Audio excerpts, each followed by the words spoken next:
सभी श्रोताओं को नमस्कार, प्रणाम, बहुत सारा हार्दिक स्नेह और कनिष्ठ वर्ग को शुभ आशीर्वाद। आज मैं आपके लिए लेकर आई हूँ सोमवती अमावस्या की कहानी। एक साहूकार के 7 बेटे, 7 बहुएं और एक बेटी थी।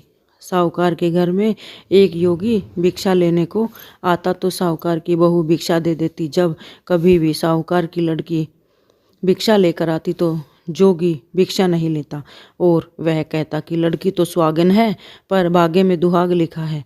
यह बात सुनकर लड़की सूखने लगी। माँ ने पूछा, बेटी तुझे किस बात की चिंता है? अब वह लड़की बोली कि जोगी भिक्षा लेने आता है, वह कहता है कि है तो सुहागन पर तेरे भाग्य में दुहाग लिखा है। यह बात सुनकर माँ बोली, उस योगी की बात मैं सुनूंगी। अगले दिन माँ छुप कर बैठ गई और जोगी भिक्षा लेने आया। लड़की भिक्षा देने लगी तो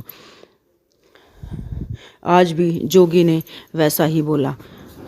इतनी बात सुनकर माँ बाहर निकल कर आई और बोली, एक तो हम तुझे भिक्षा देते हैं, ऊपर से तुम मुझे गाली देते हो। योगी बोला, मैं तुम्हें गाली नहीं दे रहा हूँ, मैं तो सच्ची बात बोल रहा हूँ, जो भाग्य में लिखा है वही कह रहा हूँ।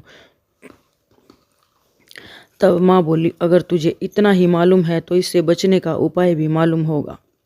योगी बोला कि 7 समुद्र पार एक सोना धोबिन रहती है, जिसने सोमवती अमावस्या कर रखी है। अगर वह आकर इसे फल दे दे तो दुहाग टल सकता है, नहीं तो ब्याह के समय सर्प के काटने से इसकी मृत्यु हो जाएगी। यह बात सुनकर माँ बहुत रोने लगी। अब माँ सोना धोबिन के पास गई और रास्ते में बहुत तेज धूप पड़ रही थी तो एक पीपल के पेड़ के नीचे बैठ गई। पेड़ पर गरुड़ पंखनी का बच्चा रहता था, जिसे सांप डसने आया तो साहूकारनी ने सांप को मार दिया और बच्चे को बचा लिया। अब गरुड़ पंखनी आई, सब जगह खून देखकर साहूकारनी को चोंच मारने लगी। साहूकारनी बोली, मैं तो तेरा बच्चा बचाया है। अब गरुड़ पंखनी बोली, तूने मेरे बच्चे को बचाया है तो कुछ मांग। साहूकारनी बोली, पहले वचन भरो। गरुड़ पंखनी बोली, मैं तुझे वचन देती हूँ। अब साहूकारनी बोली, मुझे 7 समुद्र पार सोना धोबिन के घर पर छोड़ दो। अब गरुड़ पंखनी ने उसे सोना धोबिन के घर पर छोड़ दिया। वहां जाकर साहूकारनी ने सोचा कि अब इसको कैसे मनाऊं। सोना धोबिन के घर 7 बहुएं थी, जो कि घर का काम करने के लिए आपस में हर रोज लड़ती झगड़ती थी और रात को सब सो जाते तो साहूकारनी सोना धोबिन के घर जाती और उसका सारा काम कर देती। एक दिन निकलने से पहले ही चली जाती। अब सारी बहुएं आपस में सोचती थी कि सारे घर का काम कौन करता है, और वे आपस में सोचती कि सारे घर का काम कौन करता है, और आपस में एक दूसरे को कुछ नहीं पूछती। एक दिन सोना धोबिन ने बहुओं से पूछा कि आजकल तुम आपस में लड़ती झगड़ती भी नहीं हो, सारे घर का काम कौन करता है?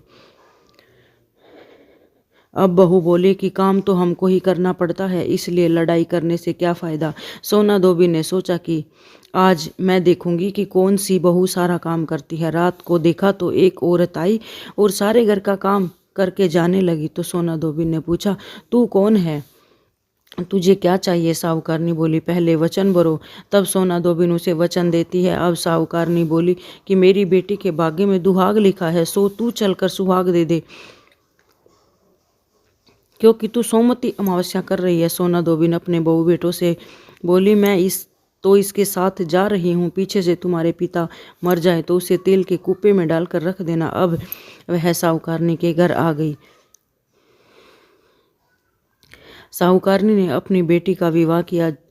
जब फेरे होने लगे तो सोना धोबिन कच्चा करवा और दूध और तार लेकर बैठ गई। थोड़ी देर में सांप आया और उस लड़के को डसने लगा तो सोना धोबिन ने कौवा आगे करके तार से सांप को पकड़ लिया, लेकिन डर के मारे सांप मर गया। अब सोना धोबिन उसे सुहाग दिया, जितनी अमावस्या मैंने करी है उन सब का फल साहूकार की बेटी को मिलियो, और जो आगे करूंगी उनका फल मेरे पति को मिलियो, बेटों को मिलियो। सब कोई सोमवती की जय जय बोलने लगे। सोना धोबिन जाने लगी तो साहूकारनी बोली, कुछ मांग ले, तूने मेरे जमाई को जीवन दान दिया है। वह बोली,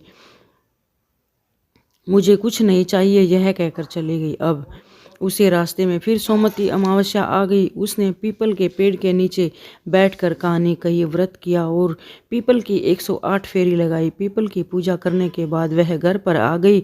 वहां पर जाकर देखा तो उसका पति मरा पड़ा है। अब उसने जो सोमवती अमावस्या रास्ते में की थी उसका फल अपने पति को दिया।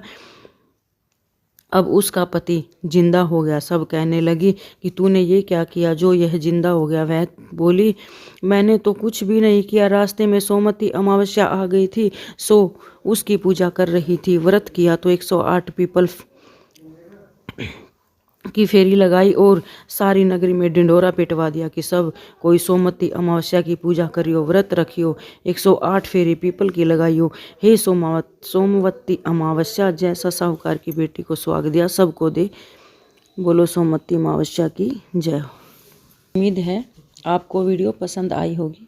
वीडियो को लाइक, शेयर और सब्सक्राइब अवश्य करें और